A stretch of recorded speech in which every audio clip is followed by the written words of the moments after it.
ಹುಬ್ಬಳ್ಳಿಯಲ್ಲಿ ಲವ್ ಜಿಹಾದ್ ಪ್ರಕರಣಕ್ಕೆ ಟ್ವಿಸ್ಟ್ ಮೇಲೆ ಟ್ವಿಸ್ಟ್ ಸಿಗ್ತಾ ಇದೆ. ಇದೀಗ ಈ ಟ್ವಿಸ್ಟ್ ಜೊತೆಗೆ ಮತ್ತೊಂದು ಇಂತಹದ್ದೇ ಪ್ರಕರಣವೂ ಕೂಡ ಪತ್ತೆಯಾಗಿದೆ. ಅದು ಕೂಡ ಜಿಮ್ನಲ್ಲೇ. ಸಮೀರ್ ಮುಲ್ಲಾ ಇದ್ದಂತಹ ಜಿಮ್ನಲ್ಲೇ ಈತ ಕೂಡ ಟ್ರೈನರ್ ಆಗಿದ್ದ. ಈತ ಕೂಡ ಇದೀಗ ಲವ್ ಜಿಹಾದ್ ಮಾಡಿದ್ದಾನೆ ಅನ್ನುವಂತಹ ಆರೋಪ ಕೇಳಿ ಬರ್ತಾ ಇದೆ. ಹಾಗಾದ್ರೆ ಆತ ಯಾರು? ಆಕೆ ಕೊಟ್ಟಂತಹ ದೂರಿನಲ್ಲಿ ಏನಿದೆ? ಆಕೆ ಏನೆಲ್ಲ ಅಂಶಗಳನ್ನ ಉಲ್ಲೇಖ ಮಾಡಿದ್ದಾಳೆ? ಈ ಪ್ರಕರಣ ಹುಬ್ಬಳ್ಳಿಯಲ್ಲಿ ಯಾವ ರೀತಿಯಾಗಿ ಕೋಲಾಹಲಕ್ಕೆ ಕಾರಣ ಆಗಿದೆ ಅನ್ನುವ ಕಂಪ್ಲೀಟ್ ಡೀಟೇಲ್ಸ್ ಇಲ್ಲಿದೆ.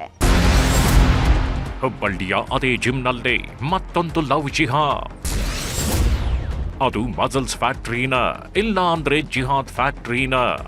ಹುಬ್ಬಳ್ಳಿ ಈಗ ದೊಡ್ಡದಾಗಿ ಸದ್ದು ಮಾಡ್ತಿದೆ. ಲವ್ ಜಿಹಾದ್ ಕೇಸ್ ದೊಡ್ಡ ಮಟ್ಟದಲ್ಲಿ ಹುಬ್ಬಳ್ಳಿಯಲ್ಲಿ ಸಂಚಲನ ಮೂಡಿಸ್ತಿದೆ.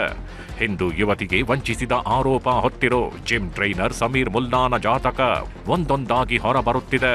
ಹಿಂದೂ ಯುವತಿಯರನ್ನೇ ಪರಿಚಯ ಮಾಡಿಕೊಂಡು ಲವ್ ಜಿಹಾದ್ಗಾಗಿ ಯತ್ನಿಸಿದ್ದಾನೆ ಎಂಬುದಕ್ಕೆ ಪುಷ್ಟಿ ನೀಡುವಂತೆ ಹಲವು ವಿಡಿಯೋಗಳು ಆತನ ಮೊಬೈಲ್ನಲ್ಲಿ ಲಭ್ಯವಾಗಿವೆ.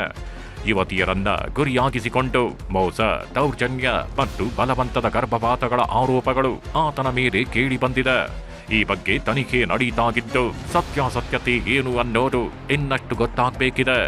ಪೊಲೀಸರು ಎಲ್ಲ ಆಯಾಮದಲ್ಲಿ ತನಿಖೆ ನಡೆಸ್ತಾಗಿದ್ದು ಸಮೀರ್ ಮುಲ್ಲಾನದ್ದು ಲವ್ ಜಿಹಾದ ಅಥವಾ ಬೇರೇನಾದರೂ ಇರಬಹುದಾ ಅನ್ನೋದು ಶೀಘ್ರವೇ ಹೊರಬರಲಿದೆ. ಆ ಕೇಸಿನ ಸತ್ಯಾಸತ್ಯತೆ ಗೊತ್ತಾಗೋ ಮೊದಲೇ ಮತ್ತೊಂದು ಇಂಥದ್ದೇ ಕೇಸ್ ಬೆಳಕಿಗೆ ಬಂದಿದೆ. ನಂಗೆ ಅನ್ಯಾಯವಾಗಿದೆ ಅಂತ ಮತ್ತೊಬ್ಬ ಯುವತಿ ಕಾನೂನು ಮೊರೆ ಹೋಗಿದ್ದಾಳೆ. ಒಂದೇ ಜಿಮ್, ಎರಡನೇ ಲವ್ ಜಿಹಾದ್. ಅದು ಅದೇ ಜಿಮ್. ಲವ್ ಜಿಹಾದ್ಗೆ ನಡೆಸಿದ ಆರೋಪ ಹೊತ್ತಿರೋ ಸಮೀರ್ ಮುಲ್ಲಾ ಯಾವ ಜಿಮ್ನಲ್ಲಿ ಕೆಲಸ ಮಾಡ್ತಾಗಿದ್ನೋ ಅದೇ ಜಿಮ್ ಅದು. ಅಲ್ಲೇ ಇನ್ನೊಬ್ಬ ವ್ಯಕ್ತಿ ಜಿಮ್ ಟ್ರೈನರ್ ಆಗಿ ಕೆಲಸ ಮಾಡ್ತಾಗಿದ್ದ. ಆತನ ಹೆಸರು ಮುಫೀಜ್ ಮಿಯಾನ್ನವರ್. ಅದೇ ವ್ಯಕ್ತಿ ವಿರುದ್ಧ ಈಗ ಲವ್ ಜಿಹಾದ್ ಆರೋಪ ಕೇಳಿ ಬಂದಿರೋದು. ಈ ಆರೋಪವನ್ನ ಮಾಡ್ತಿರೋದು ಹಿಂದೂ ಯುವತಿ. ಕೇಶವಾಪುರ ಠಾಣೆಯಲ್ಲಿ ಮುಫೀಜ್ ಮಿಯಾನ್ನವರ್ ವಿರುದ್ಧ ಎಫ್ಐಆರ್ ದಾಖಲಾಗಿದ್ದು ದೂರಿನಲ್ಲಿ ಗಂಭೀರ ವಿಚಾರಗಳನ್ನೇ ಯುವತಿ ಪ್ರಸ್ತಾಪ ಮಾಡಿದ್ದಾರೆ. ಈ ಮೂಲಕ ಅಶೋಕನಗರದ ಸಮೀರ್ ಮುಲ್ಲಾ ನಡೆಸುತ್ತಿದ್ದ ಮಸಲ್ ಫ್ಯಾಕ್ಟರಿ ಜಿಮ್ ಆಗಿತ್ತ ಅಥವಾ ಜಿಹಾದ್ ಫ್ಯಾಕ್ಟರಿ ಆಗಿತ್ತ ಅನ್ನೋ ಪ್ರಶ್ನೆಯು ಎಲ್ಲರನ್ನೂ ಕಾಡಲಾರಂಭಿಸಿದೆ. ಇದು ಲವ್ ಜಿಹಾದ್ ಅಥವಾ ಮತ್ತೇನೋ ಅನ್ನೋದು ಇನ್ನೂ ಗೊತ್ತಿಲ್ಲ. ಒಂದು ವೇಳೆ ಇದು ಲವ್ ಜಿಹಾದ್ ಆಗಿದ್ರೆ ಜಿಮ್ಗಳಲ್ಲೇ ಲವ್ ಜಿಹಾದ್ಗೆ ಸ್ಕೆಚ್ ಹಾಕೋ ಕೆಲಸ ನಡೀತಾಗಿತ್ತ ಅನ್ನೋ ಅನುಮಾನ ಬರುತ್ತೆ. ಕಾಲೇಜ್ ಈವೆಂಟ್ನಲ್ಲಿ ಪರಿಚಯ, ಸ್ನೇಹ, ಪ್ರೀತಿ. ಸಮೀರ್ ಮುಲ್ಲಾನ ಪ್ರಕರಣದ ಬೆನ್ನ ಹಿಂದೆಯೇ ಮುಫೀಜ್ನ ಪ್ರಕರಣ ಬೆಳಕಿಗೆ ಬಂದಿದ್ದು ಇದೇ ಕಾರಣಕ್ಕೆ ಹೆಚ್ಚು ಸದ್ದು ಮಾಡ್ತಿದೆ. ಕೇಶವಾಪುರ ಠಾಣೆಯಲ್ಲಿ ದೂರು ದಾಖಲಿಸಿದ್ದು ಪ್ರತಿಯೊಂದು ವಿಚಾರವನ್ನು ಪಿನ್ ಟು ಪಿನ್ ಬಿಚ್ಚಿಟ್ಟಿದ್ದಾರೆ ಸಂತ್ರಸ್ತ ಯುವತಿ. ಹೌದು, ಕೇಶವಾಪುರದ ಖಾಸಗಿ ಕಾಲೇಜಿನಲ್ಲಿ ಸಂತ್ರಸ್ತ ಯುವತಿ ವಿದ್ಯಾಭ್ಯಾಸ ಮಾಡ್ತಾಗಿದ್ರು. ಕಾಲೇಜ್ ಈವೆಂಟ್ ಒಂದರ ಸಂದರ್ಭದಲ್ಲಿ ಮುಫೀಜ್ ಯುವತಿಯನ್ನ ಪರಿಚಯ ಮಾಡಿಕೊಂಡಿದ್ದ. ಪರಿಚಯ ಪ್ರೀತಿಗೆ ತಿರುಗತ್ತೆ, ಮದುವೆ ಹಂತಕ್ಕೂ ತಲುಪುತ್ತೆ. ಕಳೆದ ಆಗಸ್ಟ್ನಲ್ಲಿ ಮದುವೆಯಾಗಲು ನೋಂದಣಿ ಮಾಡಿಸಲು ಸಿದ್ಧತೆ ಮಾಡಲಾಗಿತ್ತು. ವಿಷಯ ತಿಳಿದ ಪೋಷಕರು ಮದುವೆಗೆ ವಿರೋಧ ಮಾಡಿದ್ರು. ಮುಫೀಜ್ ಬಗ್ಗೆ ಯುವತಿಗೆ ಮನವರಿಕೆ ಮಾಡಿದ್ರು. ಆ ನಂತರ ಮುಫೀಜ್ ಜೊತೆ ಅಂತರ ಕಾಪಾಡಿಕೊಂಡಿದ್ದರು ಸಂತ್ರಸ್ತ ಯುವತಿ. ಫೋಟೋ, ವಿಡಿಯೋ ತೋರಿಸಿ ಬ್ಲಾಕ್ ಮೇಲ್ ಮಾಡಿ ಬೆದರಿಸಿದ ಸಂತ್ರಸ್ತ ಯುವತಿ ಮುಫೀಜ್ನಿಂದ ಅಂತರ ಕಾಪಾಡಿಕೊಂಡಿದ್ಲು. ನೀನು ಬೇಡ, ನಿನ್ನ ಪ್ರೀತಿಯೂ ಬೇಡ ಅಂತ ದೂರ ಸರಿದಿದ್ಲು. ಇದು ಮುಫೀಜ್ನನ್ನ ಕೆರಳಿಸಿದೆ. ಯುವತಿ ವಿರುದ್ಧ ಮುಫೀಜ್ ರೊಚ್ಚಿಗೆದ್ದಿದ್ದಾನೆ. ಯುವತಿ ಜೊತೆಗೆ ಸಲುಗೆಯಿಂದಾಗಿದ್ದ ಫೋಟೋ, ವಿಡಿಯೋಗಳನ್ನು ವೈರಲ್ ಮಾಡೋದಾಗಿ ಯುವತಿಗೆ ಮುಫೀಜ್ ಬೆದರಿಕೆ ಹಾಕ್ತಾನೆ, ಹೆದರಿಸಿದ್ದಾನೆ. ಜೀವ ಬೆದರಿಕೆ ಹಾಕಿ ನಿರಂತರ ಅತ್ಯಾಚಾರ ಮಾಡಿದ್ದಾನೆಂದು ಸಂತ್ರಸ್ತೆ ಆರೋಪಿಸಿದ್ದಾಳೆ. ನನ್ನ ಕಾಲೇಜ್ ಇವೆಂಟಲ್ಲಿ ಒಬ್ಬ ಹುಡುಗಿ ನಂಗೆ ಒಂದು ಹುಡುಗಕ್ಕೆ ಇಂಟ್ರಡ್ಯೂಸ್ ಮಾಡಿಸಿದ್ಲ. ಅವನ ಹೆಸರು ಮುಫೀಜ್ ಮಿಯಾನ್ನವರ್ ಅಂತ. ಅವನ ಕಡೆಯಿಂದ ಫ್ರೆಂಡ್ಶಿಪ್ ಸ್ಟಾರ್ಟ್ ಆಯ್ತು. ಆಮೇಲೆ 1-2-3 ಮಂತ್ಸ್ ಆದಮೇಲೆ ರಿಲೇಷನ್ಶಿಪ್ ಸ್ಟಾರ್ಟ್ ಆಯ್ತು. ರಿಲೇಷನ್ಶಿಪ್ ಸ್ಟಾರ್ಟ್ ಆದಮೇಲೆ ನಮ್ಮ ಪೇರೆಂಟ್ಸಿಗೆ ಗೊತ್ತಾಯ್ತು. ಆಮೇಲೆ ಒಂದು ಕಾಸ್ಟ್ ನನಗೆ ಗೊತ್ತೇ ಇದ್ದಿದ್ದಿಲ್ಲ, ಅವ್ನು ಮುಸ್ಲಿಮ್ ಅಂತ. ಅದಾದಮೇಲೆ ನಮ್ಮ ಪೇರೆಂಟ್ಸ್ ನನಗೆ ರಿಯಲೈಸ್ ಮಾಡಿದ್ರು, ಅವ್ನ ಕಾಸ್ಟ್ ಬೇರೆ, ನನ್ನ ಕಾಸ್ಟ್ ಬೇರೆ, ಆಮೇಲೆ ಕಲ್ಚರ್ ಬೇರೆ, ಡಿಫ್ರೆನ್ಸಸ್ ಭಾಳ ಐತಿ. ಹಾಗಾಗಿ ನಾನು ಬ್ರೇಕಪ್ ಮಾಡಿದೆ. ಬ್ರೇಕಪ್ ಆದ ನಂತರ ನಾನು ಕ್ಯಾನ್ಸಲೇಷನ್ಗೂ ಇದನ್ನು ಮಾಡಿದಾದ್ಮೇಲೆ ನಂದು ರಿಲೇಷನ್ಶಿಪ್ ಒಳಗೆ ಫೋಟೋಸ್, ವಿಡಿಯೋಸ್ ಅದಾವ. ಆಮೇಲೆ ನೇಕೆಡ್ಸು ಅದಾವ. ಆಮೇಲೆ ಒಂದು ಎರಡು ಫೋನ್ಸ್ ಅದಾವ, laptops, pen drive, memory card, ಆಮೇಲೆ ಕಂಪ್ಯೂಟರ್ ಐತಿ, ಆಮೇಲೆ ಅವ್ರು ಯಾರ್ಯಾರ ಫ್ರೆಂಡ್ಸಿಗೆ ಲೀಕ್ ಮಾಡ್ಯಾನ ಅದು ನನಗೆ ಗೊತ್ತಿಲ್ಲ, ಆದ್ರೆ ನನಗೆ ಬೇಕು.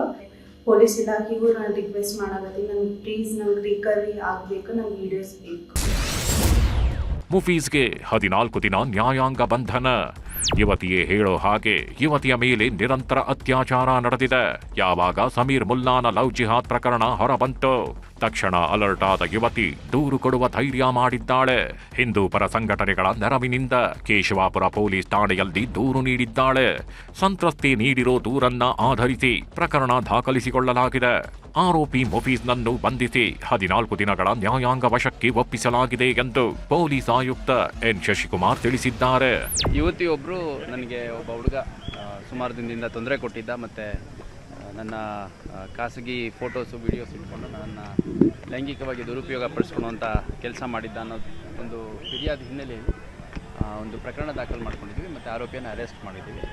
ಆಮೇಲೆ ಸಾಕ್ಷ್ಯಾಧಾರಗಳೇನಿದು ಅದನ್ನೆಲ್ಲ ಸಾಕಷ್ಟು ಒದಗಿಸಿದ್ದಾರೆ. ಇನ್ನು ಮುಂದುವರೆದ ತನಿಖೆ ಮಾಡಲಾಗುತ್ತೆ.